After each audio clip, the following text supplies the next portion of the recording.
Okay, so today I've invited some very, very special guests to the channel. Andy, Piers, me and my golf, how are you? Good, thanks Chris, how are you? Very good, very Thanks good. for having us here. What a day as well. It's a beautiful day, isn't it? We just actually filmed a video back up on the 17th tee, which is going to be live now on your channel, where I'm talking about driver tips. So I'll leave a link in the description box. I'd love you to head over and watch that one. But I've been promised today by these two that they're going to help you with your iron game. Now, I posed a question to Piers and Andy because they're in a relatively unique position that they day to day, week to week, still coach recreation amateur golfers like yourself, but you also get to spend plenty of time really up close and personal with some of the world's best. And when I'm talking world's best, we are talking the top of the top, aren't you, with the likes of Rory and DJ and John Rahm and these kind of players. And so I'd love to know from your experiences with those players and obviously working with amateur golfers, what are the things that you see in their games that you can pull out to help the golfers out there watching this play better golf? Okay, well, I think the most important thing that we want to get you guys doing after this video is improving your ball striking with your irons. Hitting the iron solid has a massive impact on your game and your scores, and we're going to show you what we've learned from the best in the world, not to get you to swing like them, because it's quite hard to get you to swing like Rory and DJ, but we're going to give you some useful drills that we've used with our students that have made a massive impact on your game. And this is the key thing. It's all about really making it easier for you to strike this ball more solid, Piers. Yeah, absolutely, absolutely. So yeah, we're going to pick a player per component, per 3 tips, Chris, if that's okay. Yeah, absolutely. So the first one we really like, and I'm sure you're the same as well, when it comes to irons, the length of the backswing. So we'll generally see the better players when they have an iron in their hand, that their backswing length will be shorter than when they have got the driver. So I think that's the first one we'd want to do. So make sure you're primed, ready to get obviously the best strike on it. And the main reason this is because look, the driver's there to hit it a long way. You look at the guys, they're using this to smash it as far down the fairway as possible, where with an iron, it's about control, it's about precision, hitting at a yardage and being more on point. So more control, shorter backswing, and we're going to give you a tip that actually Rory did when we were there, Piers, that you guys can do. But before we get into the tip, why do we see golfers with an iron maybe go a little too long and struggle with this, Piers? Well, do you know what? I mean, generally what we see as coaches, and Chris, I think you can back us up on this, that they're thinking about distance and power with the iron, which of course we need some, but if we think about the move away and how the club moves back, we often see that people are going for this wide takeaway, and they're not able to actually get the club setting in the wrist. So they sort of get to this area here, they may actually bend a little bit with the arm, or they may just overturn their body to get the club to the top of the backswing because they haven't got the wrist set. So we'll always say to a golfer, if you want to have a shorter swing, have a short and wristy feeling, which kind of quite weird really for golfers, but if we can get the set in the wrists a little bit earlier, then it's easy to stop at that sort of 3/4 position, which is better for those irons.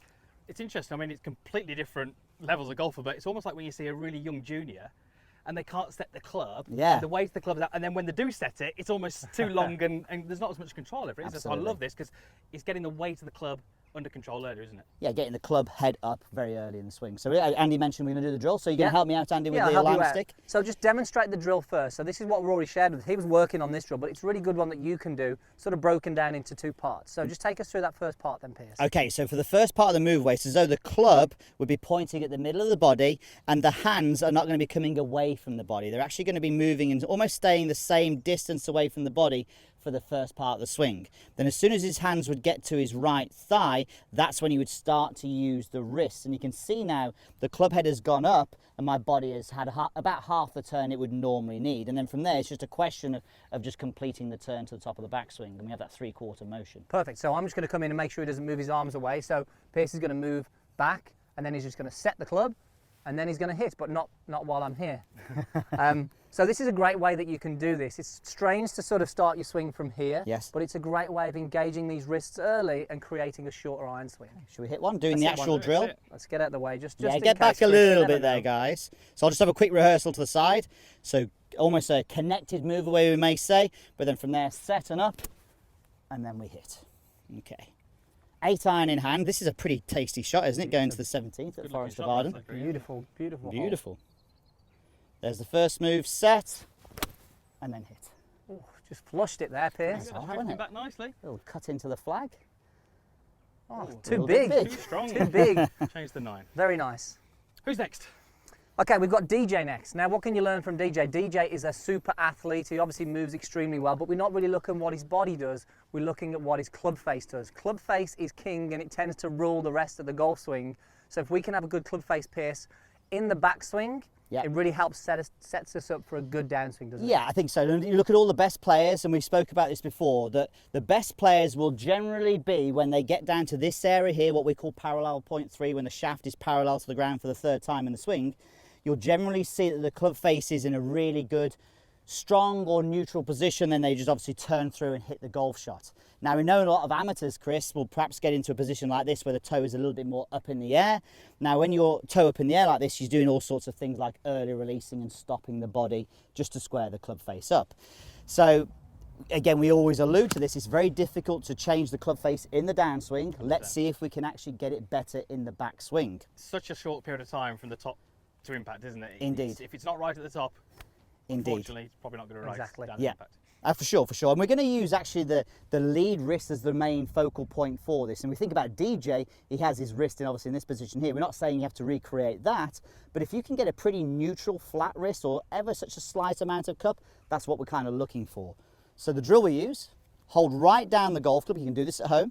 Take your normal grip on it and make sure that the leading edge is pointing out in front of you 90 degrees to the target line, so you can square the face up, and then just swing to the top of your backswing and have a look at your club face, because ideally we want this leading edge matching up to the forearm. DJ is more like that because of the bow that he gets in his wrist, but you may find that when you do this, that you may be something like this. Just make sure the camera can see it.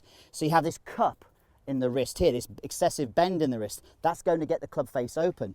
So by doing this drill and rehearsing this drill, you can really look to match up the leading edge to the forearm by playing around with the wrist. Definitely, it's great as well, this is, because it sets you up for really moving the body in a better way as well. The best players in the world have a really, let's say, more of a neutral face to slightly strong, and it just allows them to move in a good way and actually get this ball turf contact. With an open face at the top, you cannot move your body that well. One thing, Piers, I'd say is there anything in the setup that we can do to help with the club face? Of course, yes. I mean, we have to look at the grip really. Let's look at the left hand, we look at the lead wrist, let's look at the left hand. So again, if you have a grip, I mean, there's two main things we would look at. If you have a grip where you kind of hold it high up in the hand like so, we don't like that, so we prefer it a little bit lower down towards the fingers there. But then from there, we always say to golfers, look, if you want to improve your ball striking, you're better off being able to see some knuckles on this lead hand. So I'm looking here now, I can see 1, I can see 2, I can see 2.5, I can see the TaylorMade logo. If you can see all of that, then you've got a chance. Absolutely. So I mean, if we can get the grip good, yes, we can control the wrist and the backswing. Yes. We've really covered two really important things that are really going to sort of say, you can't guarantee anything, but there's a really good chance that club face is going to be good at the top. And I think, you know, we don't really know who's watching these videos. We don't know their personal golf swings, but you know, we still coach day to day. We know the things that people tend to struggle with. And you doing that little demonstration there, I just know that the people out there are going to do that and see this little cup. And that's the kind of the information you need to be able to try and work on that. Get the feedback, you know, video yourself doing this. Video your golf swing from down the line, put it in the slow-mo setting and look at what your lead wrist is doing. Look where the club face is, the leading edge of the club face is, and then use that as your feedback tool. Well, you've hit one beautiful strike, ball turf. Now, we're just going to test Piers out. Piers has got a new set of irons. He's hitting them really well. Well, I've actually got too much club on this one, haven't I? So I'm going to have to come off it a little bit. But yeah, take a little bit off this 8-iron. Oh, just getting better. That's right at the flag, Piers. We might need to move out the way, Andy, because that might... Oh, it's too big again. But do you know why it's too big?